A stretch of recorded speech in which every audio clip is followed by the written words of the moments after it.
Dan ya, kali ini kita akan lanjut ke part 2 daripada analisis mural ini. Yang mana sebelumnya kita sudah membahas alurnya, bagaimana awalnya konflik budak terjadi, bagaimana kemudian di tengahnya mereka membuat perjanjian di abad kekosongan, dan bagaimana akhirnya mereka mengingat hari perjanjian tersebut. Dan di video kali ini, di part kedua ini kita akan lebih fokus membahas karakternya atau lore-nya secara tipis-tipis. Dan seperti sebelumnya, kita konsepkan dulu timeline yang ada di sini.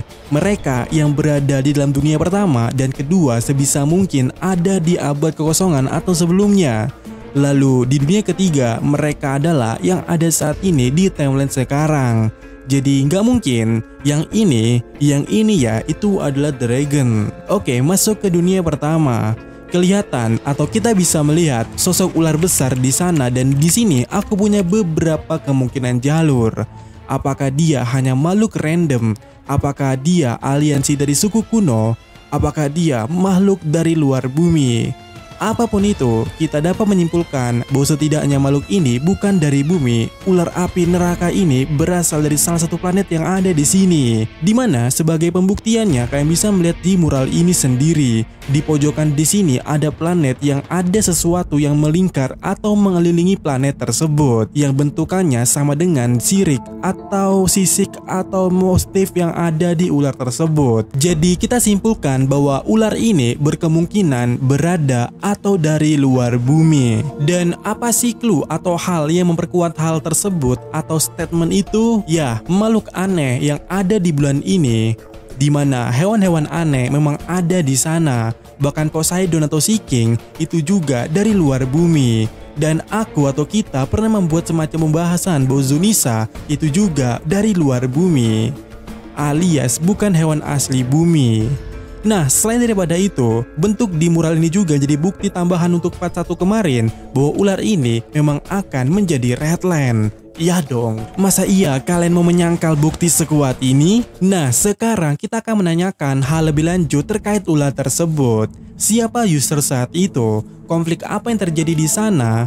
Apa yang menyebabkan dia menjadi Redland? Dimana untuk menjawab hal tersebut, kita bisa melihat relief yang satu ini yang terukir indah di bangunan suku Sandian. Dan menurutku ini adalah pertarungan suku kuno bulan yaitu Lunaria dengan ular ini. Singkat ceritanya, suku Lunaria mampu mengalahkan atau menaklukkan ular itu dan menduduki Redland kemudiannya. Karena menurut Oyaji, Lunaria memang sempat tinggal di sana sebelum Gorose. Yang itu artinya sebelum apa? Iya, sebelum dibantai Imo alias God of Earth. Yap, mural yang satu ini menunjukkan bahwa suku kuno bulan yaitu Lunaria sudah susah payah melawan ular ini, tapi di lain sisi mereka terbantai oleh God of Earth alias Imo. Dan yap, di mural ini adalah Imo saat timeline yang berada di abad kekosongan.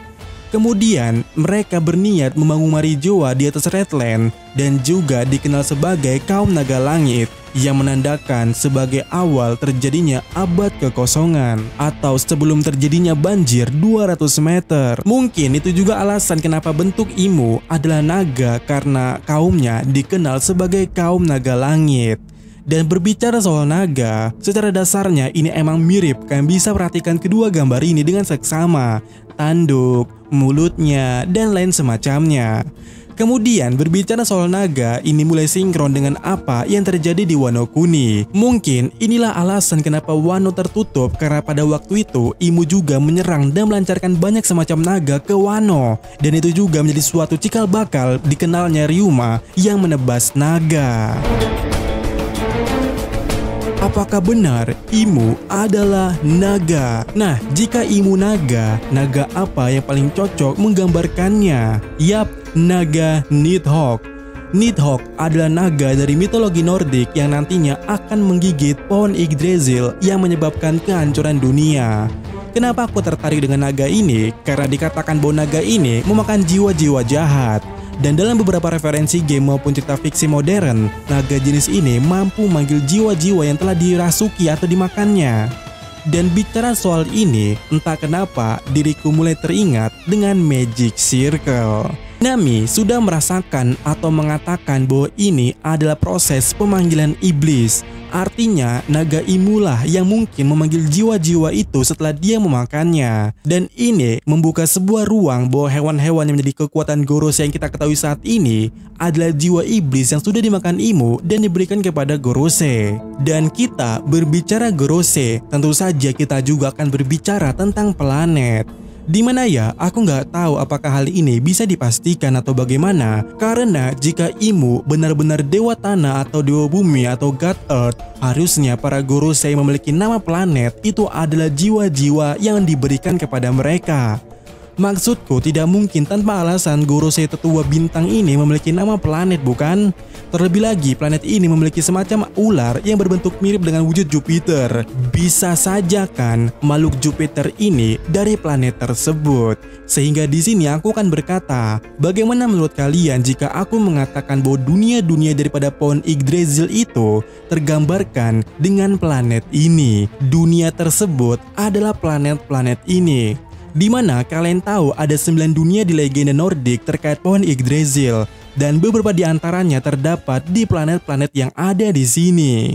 Sehingga teorinya adalah bagaimana jika Imu mengambil 5 di antara dunia tersebut atau planet itu, dan dari 5 itu jiwanya sudah dimakan Imu dan menjadikan jiwa tersebut sebagai kekuatannya Gorosei. Sementara 4 lainnya itu diambil oleh God of Forest untuk menciptakan sebagai model kekuatan daripada buah iblis yang bertipekan Zoan.